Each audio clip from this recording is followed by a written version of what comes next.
অন্তর্বর্তী সরকারের প্রধান উপদেষ্টা জাতীয় সংসদের দক্ষিণ প্লাজায় গতকাল 5ই আগস্ট এক অনুষ্ঠানের মাধ্যমে 28 দফার জুলাই ঘোষণাপত্র পাঠ করেন।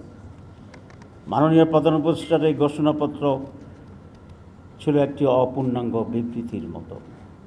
এতে গণমানুষের প্রত্যাশার পরিপূর্ণ প্রতিফলন ঘটেনি। ঘোষণাপত্রে দীর্ঘ লড়াই সংগ্রামের কথা বলা হলেও 1947 সালের আজাদিকে উপেক্ষা করা হয়েছে।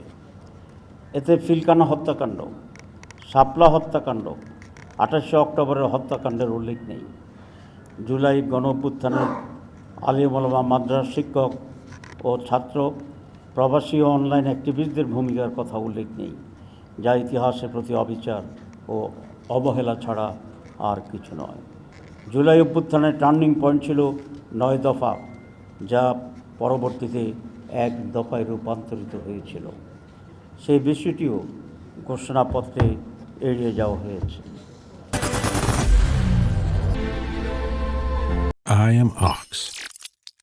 জুলাই গণঅভ্যুত্থানের প্রধান আকাঙ্ক্ষা ছিল রাষ্ট্র সংস্কার। এই জন্য 6টি কমিশন গঠন এবং জাতীয় ঐক্যমত্য কমিশনের সাথে 2 পর্বের 2 মাসের অধিককাল যে কার্যক্রম পরিচালিত হয়েছে এবং 19টি বিষয়ে মৌলিকভাবে ঐক্যমত্যের মাধ্যমে জুলাই সনদ প্রণয়নের সিদ্ধান্ত হয়েছে। অথচ প্রধান উপদেষ্টা কর্তৃক গঠিত জুলাই ঘোষণাপত্রে তার কোনো উল্লেখ নেই। ঘোষণা কখন কিভাবে কার্যকর হবে তা উল্লেখ না করে ঘোষণাকে কিছুটা হলেও গুরুত্বহীন করে ফেলা হয়েছে। পরবর্তী সরকারের হাতে বাস্তবায়নের দায়িত্ব দেওয়ায় হাজার হাজার মানুষের আত্মত্যাগ, রক্তের বিনিময়ে অর্জিত জুলাই চেতনা ও আশাকাঙ্ক্ষা ভুলুণ্ঠিত হয়েছে।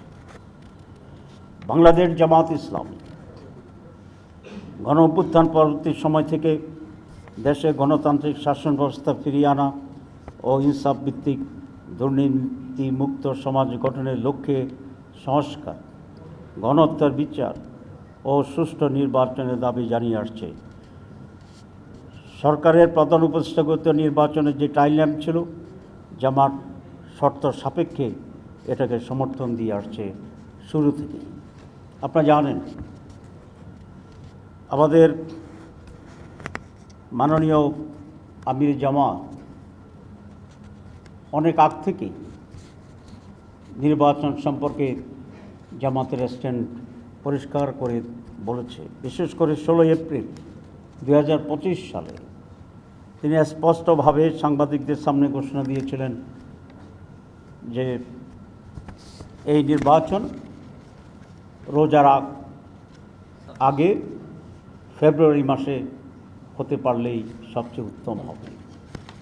সেই ঘোষণার ধারাবাহিকতায় গতকাল প্রধান উপদেষ্টা ফেব্রুয়ারিতে রোজার আগেই নির্বাচন অনুষ্ঠানের ঘোষণা দিয়েছেন।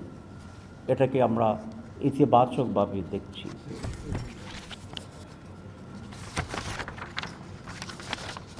এটা আমরা মনে করি আমির জামাত যে টাইমলাইন দিয়েছিলেন গতকালের প্রধান উপদেষ্টার রমজানের আগে ফেব্রুয়ারিতে নির্বাচন ঘোষণার যে তারিখ ঘোষণা, তার সেই দাবিকেই পূরণ করা হয়েছে। কিন্তু তারিখ ঘোষণার আগে বাংলাদেশের যে রাজনীতি ইতিহাস আছে, সেখানে কতিপয় ট্র্যাডিশন ছিল। সেটা হচ্ছে নির্বাচন তারিখের আগে যিনি সরকার প্রধান থাকেন তিনি মেন স্টেক হোল্ডার প্রধান রাজনৈতিক দলগুলোর সাথে সবসময় মত বিনিময় করে আসছে। এমনকি নির্বাচন কমিশনও বিভিন্ন গুরুত্বপূর্ণ রাজনৈতিক দলগুলোর সাথে নির্বাচন সম্পর্কে আলাপ আলোচনা করার এই ট্রেডিশন ছিল।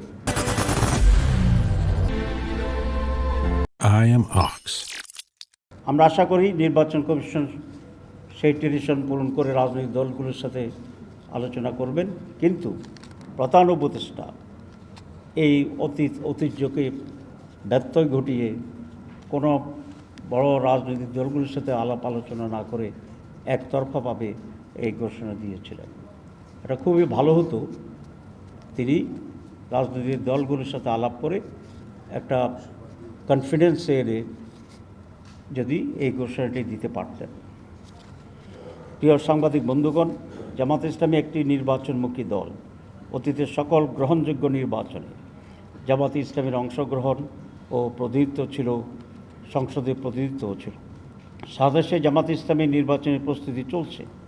আমরা লক্ষ্য করছি নির্বাচনের উপযুক্ত যে পরিবেশ থাকার কথা ছিল তা সরকার এখনও নিশ্চিত করতে পারেনি।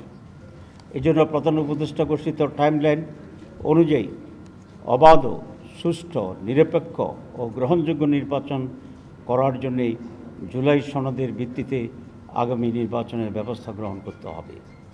এ লক্ষ্যে জাতীয় ঐকমত্য কমিশন যে জুলাই সনদ প্রণয়নের প্রস্তুতি নিচ্ছে, বর্তমান অন্তর্বর্তী সরকারকে তার আইনি ভিত্তি দিতে হবে এবং এই সনদের ভিত্তিতেই আগামী নির্বাচন অনুষ্ঠিত হইতে হবে।